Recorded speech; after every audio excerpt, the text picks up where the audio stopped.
नमस्कार दोस्तों, कैसे हैं आप? मैं भी बिल्कुल ठीक हूँ और मुझे उम्मीद है आप भी खुशहाल मस्त होंगे। मेरा आज का वीडियो समर्पित है दिल्ली की नवनिर्वाचित मुख्यमंत्री श्रीमती रेखा गुप्ता जी को। जैसे कि उन्होंने पब्लिक से सुझाव मांगे हैं कि किस तरह से सरकार अपना कार्य को आगे बढ़ाए जिससे पब्लिक का ज़्यादा से ज़्यादा वेलफेयर हो। तो मेरे कुछ सुझाव हैं जो कि मैं देना चाहता हूँ। सबसे पहला है, जो डीटीसी के बसों में महिलाओं के लिए बिल्कुल फ्री यात्रा है वो बंद होनी चाहिए। महिलाएं हैं जो कि लगातार बसों में सफ़र करती हैं, उनको कॉलेज, स्कूल या अपने ऑफिस जाना पड़ता है, तो उनके लिए बस पास की व्यवस्था होनी चाहिए और इसका सरकार निर्धारित करे कि वो कितने का होना चाहिए। अगर वो 500 रुपये तक का भी होता है तो इन महिलाओं को बहुत परेशानी से मुक्ति मिलेगी। जो कभी-कभी बसों में यात्रा करती हैं जो महिलाएं, उनका पूरा टिकट लगना चाहिए।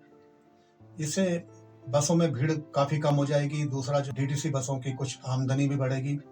भीड़ कम होने से काफ़ी ज़्यादा जो है क्राइम कम हो जाएंगे, क्योंकि भीड़ कम होती है तो डिसिप्लिन भी मेंटेन रहता है और बसों में आसानी से जगह मिल जाएगी महिलाओं को। इसके अलावा जो पुरुष होते हैं उनको भी देखा गया है कि बसों में सीट नहीं होती है, क्योंकि फ्री वाली महिला ज़्यादा बैठी होती हैं।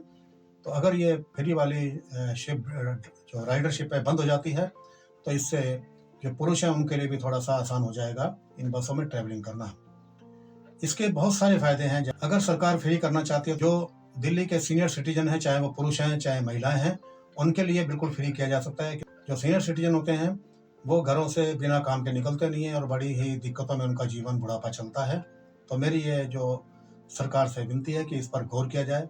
दूसरा है पानी, पीने का पानी। ये दिल्ली के लिए बहुत बड़ी समस्या बनी हुई है पिछले 10 सालों से, जब से केजरीवाल सरकार आई थी। इसने इस पर बिल्कुल ध्यान नहीं दिया और अनाप शनाप तरीके से कनेक्शन बांट दिए। तो मेरा ये मानना है कि पानी की गुणवत्ता से कोई भी समझौता नहीं किया जाना चाहिए। सरकार है वो ये ध्यान दे कि पानी पीने योग्य होना चाहिए, उसमें किसी तरह की कोई खराबी नहीं होनी चाहिए। और पानी रोज देने की जरूरत नहीं है। पानी हफ्ते में एक दिन छोड़ के एक दिन दिया जा सकता है और 1 घंटा सुबह 1 घंटा शाम को। तो इसका ये फायदा होता है, जिसके पास सुबह समय नहीं होगा वो शाम को भर लेगा, जिसके पास शाम को समय नहीं होगा वो सुबह भर सकता है।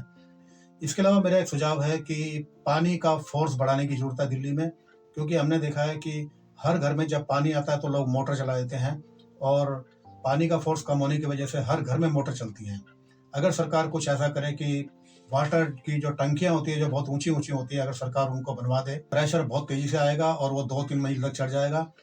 इससे बहुत सारे फायदे होने के चांस है। नंबर एक, इतनी सारी मोटर्स बंद हो जाएंगी और दिल्ली में जो बिजली के बिल आते हैं उसमें काफ़ी कमी आएगी और सरकार को भी जो है बिजली की बचत करने में काफ़ी सहायता मिलेगी और जो बिजली की कमी है देश भर में उसको पूरा कर सकने में काफ़ी योगदान मिलेगा। इसके अलावा इससे पॉल्यूशन में काफ़ी कमी आएगी। तीसरा जो है दिल्ली की सफाई की व्यवस्था के बारे में है। जैसा आप जानते हैं कि दिल्ली में सफाई कर्मचारियों का बेहद बहुत बुरा हाल है। इनके एमसीडीए कर्मचारी यहाँ पर कभी भी आपको देखने को नहीं मिलेंगे। कोई वीआईपी आता है तो जरूर ये सफाई करके चले जाते हैं। अगर इनकी कभी कोई शिकायत कर दी जाए तो ये आते हैं उसमें और सारा जो नाली का गंदगी है वो जो शिकायत करता है उसके गेट के बाहर निकाल के चले जाते हैं। और सब घरों के आगे देखा गया है कि वो जो नाली का गंदा जो मल होता है वो निकाल करके छोड़ के चले जाते हैं और उसको दोबारा वो उठाने भी नहीं आते हैं। इसका रिजल्ट ये होता है, वो जो गंदगी होती है दोबारा जो है या तो नालियों में चली जाती है बह करके या वो हवा में उड़ने लगती है, जिससे कि पॉल्यूशन होता है और चारों तरफ स्मेल आती है। दिल्ली में 1.5 लाख से ज़्यादा एमसीडी कर्मचारी हैं।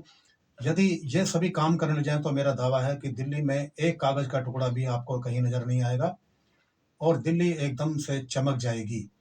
और इसके अलावा एमसीडी में बहुत करप्शन देखा गया है। जो सफाई कर्मचारी हैं ये अपने काम पे नहीं आते हैं और अपनी जगह दूसरों को भेजते हैं और बहुत सारे कर्मचारी ऐसे हैं जो कि कभी भी अपने ऑफिस में नहीं जाते हैं, कभी काम करने नहीं जाते हैं और ये वहाँ से 50% सैलरी उठा लेते हैं और बाकी 50% जो है एमसीडी का करप्ट स्टाफ मिलकर के खा जाता है। तो सरकार को इन चीज़ों पर ध्यान देने की जरूरत है। अगर ये तीनों चीज़ें दिल्ली में सुधर जाएं तो काफ़ी ज़्यादा लोगों को आराम मिलेगा और मेरा ये 3 सुझाव हैं। मुझे उम्मीद है कि आपको ये वीडियो ठीक लगा होगा। आपका दिन शुभ रहे। बहुत बहुत धन्यवाद। Thank you very much.